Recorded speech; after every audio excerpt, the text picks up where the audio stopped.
Assalamualaikum warahmatullahi wabarakatuh. Perkenalkan, saya Rizky Handayani dari S1 Ekstensi Manajemen Kelas Intensif Perbanas Institute. Kali ini saya akan membahas mengenai mata kuliah budgeting dengan pokok pembahasan. Yang pertama ada anggaran variabel khusus, lalu yang kedua ada anggaran variabel titik tertinggi dan juga terendah, dan yang terakhir ada anggaran kas piutang. Oke, yang pertama kita akan membahas soal nomor 1, yaitu produk XX memiliki kapasitas normal sebesar 180.000 unit. Saat ini kapasitasnya terpakai hanya 61% saja, dengan biaya-biaya sebagai berikut. Nah, cara yang pertama ini kita harus menghitung dulu 61% dari kapasitas normal ada berapa. Jadi caranya 61% dikali 180.000 unit, hasilnya ada 109.800 per unit.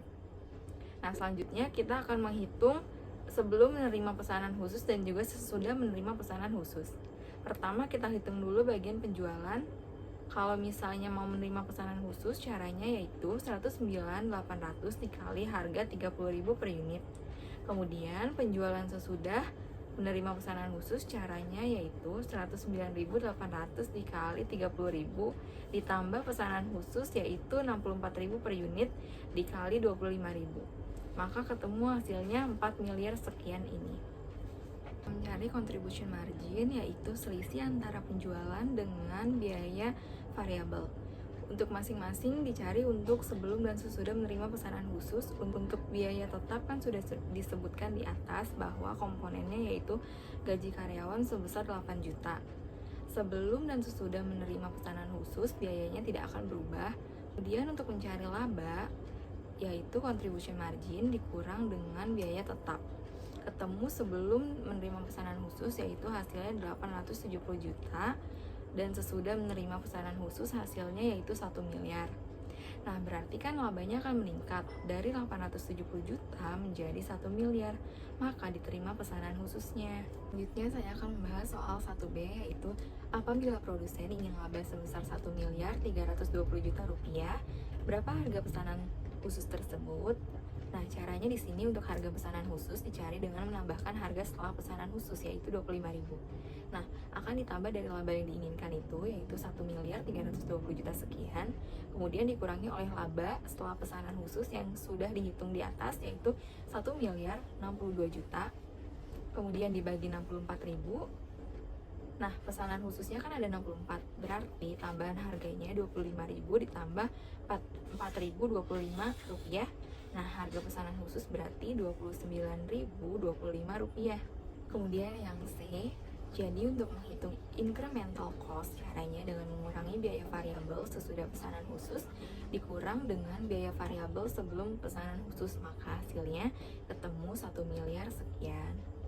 Dan untuk yang D, menghitung incremental revenue, caranya dengan mengurangkan sesudah pesanan khusus dengan sebelum pesanan khusus bagian penjualnya. Diketahui di bagian 1A untuk penjualan setelah pesanan khusus sebesar 4 miliar sekian. Kalau sebelum pesanan khusus ada 3 miliar sekian. Maka hasil incremental revenue 1 miliar sekian. Membahas soal nomor 2 yaitu menyusun anggaran variabel. Pertama dilakukan dengan menggunakan metode titik tertinggi dan juga titik terendah. Untuk unitnya, titik tertinggi ada 180.000 unit dan juga titik terendah ada 60.000 unit, seperti yang ada di soal di atas. Nah, kemudian dikurangi selisihnya itu 180.000, gaji salesman titik tertingginya itu ada 8 juta dan juga titik terendahnya juga 8 juta sama.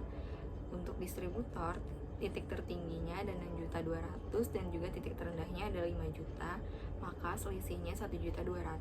Kemudian untuk bonus salesman, titik tertingginya 5.800.000 dan juga terendahnya 4 juta, maka selisihnya ada 1.800.000. Kemudian untuk komponen biaya variabel per unit, untuk gaji salesman kan dia selisihnya ada 0, maka dibagi 180 unit, selisihnya ini di sini berarti gaji salesman ini tidak memiliki biaya variabel karena titik tertinggi dan juga titik terendahnya itu sama.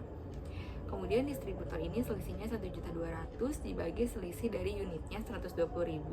Nah, ketemu hasilnya 10.000 per unit. Kemudian untuk bagian bonus salesman ini total cost-nya yaitu 60.000 unit sebesar 4 juta. Nah, tadi sudah kita ketahui bahwa biaya variable cost-nya per unit itu ada Rp15 dikalikan dengan 60.000, maka hasilnya ketemu 900.000. Selanjutnya mencari fixed cost dengan mengurangkan total cost 4 juta tadi dengan 900.000, maka hasilnya fixed cost-nya itu 3.100.000.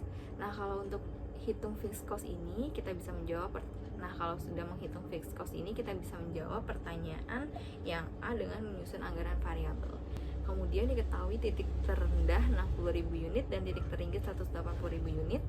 Kemudian relevan range-nya itu ada 20.000 per unit.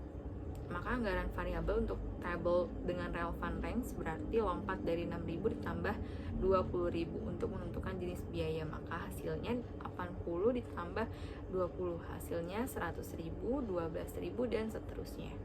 Kemudian ketemu intervalnya itu 6. Kemudian kita hitung gaji karyawan. Karena gaji karyawan itu tetap, jadi dari titik terendah ke tertinggi itu jumlahnya sama 8 juta. Kemudian untuk distributor biar ada 6 intervalnya harus naik berapa nih gitu kan. Jadi 200.000 kan, maka dari 5 juta menjadi 5.200.000. Selanjutnya ada 5.400.000, 5.600.000 dan seterusnya. Bonus salesman juga cara hitungnya sama, dari yang tertinggi dikurang yang terendah, kemudian dibagi 6 intervalnya dan ketemu 300.000. Jadi naiknya 300.000 sampai 5.800.000. Selanjutnya jangan lupa kita totalin semuanya dari atas ke bawah, maka ketemu hasilnya. Lalu kita akan menghitung 2B, susunlah anggaran variabel dalam bentuk formula dengan rumus Y sama dengan A plus BX. Kita buat tabelnya, jangan lupa nama perusahaan dan lain-lain lengkap kita masukkan. 8 juta itu fixed cost gaji salesman dan juga distributor, fixed cost-nya itu 4.400.000. Kemudian bonus salesman fixed cost-nya itu 3.100.000. Nah, nanti ini akan masuk ke formula. Kemudian masukkan angka-angka variabel per unitnya, yaitu ada 0, 10 rupiah dan juga 15 rupiah. Dan ini tuh harus ditotal. Jadi kita akan masukkan ke rumus Y sama dengan 15.500.000 ditambah 25X. Lalu untuk 2 yang C, hitung besarnya anggaran variabel jika tingkat penjualan 95.000. Dari rumus Y sama dengan A plus BX menggantikan angka X. Kemudian dihitung hasilnya dapat 17.875.000. Selanjutnya kita akan membahas soal nomor 3. Jadi diketahui rencana penjualan tunai 50%, sisanya kredit, berarti 50%. Dan bad debts-nya itu 4% dengan ketentuan bulanan dan juga triwulanan seperti tabel berikut. Kemudian ada saldo kas awal, penerimaan lain-lain, langsung kita masukkan ke tabel. Untuk mencari bagian yang A, anggaran pengumpulan piutang, pertama setelah diketahui penjualan, kita buat tabel seperti keterangan, penjualan tunai, penjualan kredit, bad debts, dan juga piutang neto. Untuk bulan dan triwulannya kita masukkan, kemudian disesuaikan dengan penjualan tunai 50% dari anggaran penjualan dan juga kredit sebaliknya, tapi untuk bad debts 4% dari penjualan kredit.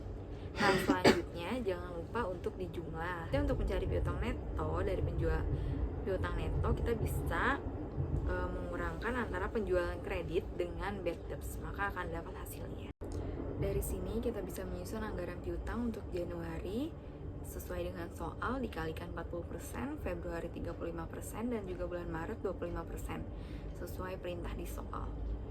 Sedangkan untuk bulan Maret, karena selanjutnya masuk triwulan, setelah Maret kan masih ada April dan Mei, yang mana itu masuk triwulan 2, maka kita hitung ada 2, berarti 35% dan 25%. Kemudian dijumlah, hasilnya dapat 1.584.000.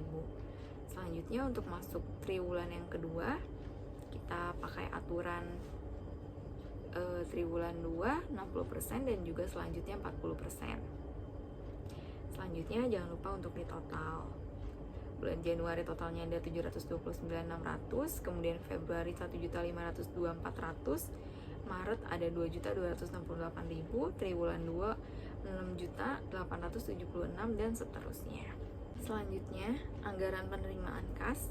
Angka sudah ada di soal, piutang dimasukkan dari anggaran piutang tadi di atas, kemudian penjualan tunai ada di soal yang pertama, dan lain-lain ada di soal juga. Lalu kita buat tabel dan kita masukkan semuanya, kemudian tinggal kita total. Untuk selanjutnya kita mencari anggaran pengeluaran kas. Di dalamnya terdapat pembelian bahan baku, pembayaran gaji, dividen, dan juga lain-lain. Ada semua di soal, tinggal kita masukkan ke dalam tabel. Dan juga jangan lupa untuk ditotal. Selanjutnya untuk pengeluaran kas sementara, saldo awal di sini disebutkan 4 juta, ada di soal. Kemudian untuk penerimaan ada di tabel yang B tadi. Kemudian kas tersedia ini merupakan penjumlahan dari saldo awal ditambah penerimaan. Kemudian untuk pengeluaran ada di saldo pengeluaran. Nah, ketemu nih hasilnya untuk saldo akhir. Kemudian saldo akhir di sini hasilnya 491.600, maka akan menjadi saldo awal di bulan berikutnya, yaitu di bulan Februari. Dan seterusnya sampai ketemu ada yang minus atau defisit di bulan itu, maka saldo bulan berikutnya itu dikosongkan saja sampai ada yang plus lagi, baru kita masukkan ke dalam saldo berikutnya. Dan kalau ada defisit tadi kita tambahkan, maksudnya tadi kita harus meminjam jika ada yang defisit. Sesuai kebijakan di soal, boleh meminjam dengan ketentuan bunga 12% setahun dan dilunasi pada awal triwulan 3. Sesuai kesepakatan dengan Bu Kiki, jika ada saldo yang minus, maka pinjamannya dibulatkan ke atas. Misalnya di bulan Februari 894.300, maka akan kita bulatkan menjadi 1 juta. Kemudian di bulan Maret 1.672.200, maka akan kita bulatkan menjadi 2 juta dan seterusnya. Jadi total pinjamannya itu ada 1, 2, dan juga triwulan 2 ada 1 juta, maka totalnya ada 4 juta. Bunga per bulannya yaitu 12% dikali 12 bulan, maka akan dapat jadi 1%. Nah, misal hutang di bulan Februari, maka akan kita bayar di bulan berikutnya yaitu Maret. Nah, 1% dari 4 juta yaitu dapat 40.000. Hutang per bulannya dari bulan Maret sampai dengan Juni, maka dapat 120.000 untuk hutangnya. Dan kas akhir yaitu saldo awalnya itu kita masukkan seperti di kas sementara, kita masukkan yaitu 4 juta. Lalu sampai di bulan Februari tadi kita meminjam 4 juta, jadi saldo awalnya udah nggak minus lagi karena udah kita masukin dari saldo awal bulan berikutnya 491.600. Lalu di bulan Maret ini terdapat pembayaran bunga yaitu 40.000. Selanjutnya di bulan berikutnya itu positif, tidak minus lagi, yaitu 1.393.500. Untuk TW2 ada April, Mei, dan Juni. Jadi hitungnya total bunganya itu ada 120.000. Kemudian dari soal tertera pelunasan pada awal triwulan 3, bayar 4 juta dan ada 1 kali bunga yang harus dibayar, yaitu 40.000 di triwulan 3 bunganya. Kemudian triwulan 4 tidak ada yang berubah, kita masukkan. Dan jangan lupa untuk kita totalkan semuanya. Saldo anggaran kas akhir bulan Januari jadi 491.600, Februari 3.105.700, dan seterusnya. Sekian pembahasan pada mata kuliah budgeting. Kurang lebihnya mohon maaf. Wassalamualaikum warahmatullahi wabarakatuh.